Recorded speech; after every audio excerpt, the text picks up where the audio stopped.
Itshengisa ingane ukuthi ungaba umculi uphinde futhi ube yintombi. Ungakwenza lokho. Abantu abaningi banalo ithemba lalokho, but siyayitshengisa iy'ngane ukuthi you can also do that. Umhlanga ubaluleke kakhulu ukuthi iy'ngane uy'qoqile ey'ningi, and nathi siyayifaka kuleyo ngxenye ukuthi umhlanga uy'qoqile iy'ngane ey'ningi. Yes. Nathi usukwazile ukuthi kusibamba sibe lana bonomama ney'yalo, Yeah. nokukutshengisa ukuthi uma uhamba umhlanga indlela oy'phatha ngayo, indlela owenza ngayo.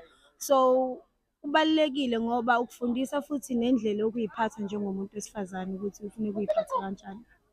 Kakhulu masiza kuthiwa iy'ngane ziyehliswa kuma-taxi, ama-taxi kumele egibele i-certain number. Kusiphatha kabi kakhulu ngoba ingane uma iya emhlangeni emhlolweni every day isuke inethemba lokuthi izobe ikhona la ngalolu suku. So besifisa nje ukuthi iy'ngane bakithi kutholakale indlela yokuthi zikwazi ukuthi zingeniswe zonke zihambe zizoyibonakalisa. And siyafisa kubazali ukuthi bey'gqugquzele lekho ukuthi iy'ngane zingasali ngenxa yokuthi kushoda isibalo, kushodani, bekwazi ukuthi bekulwele lokho ngoba namhlanje inhliziyo yethu ihlubuke kakhulu ngokushiya iy'ngane y'khala.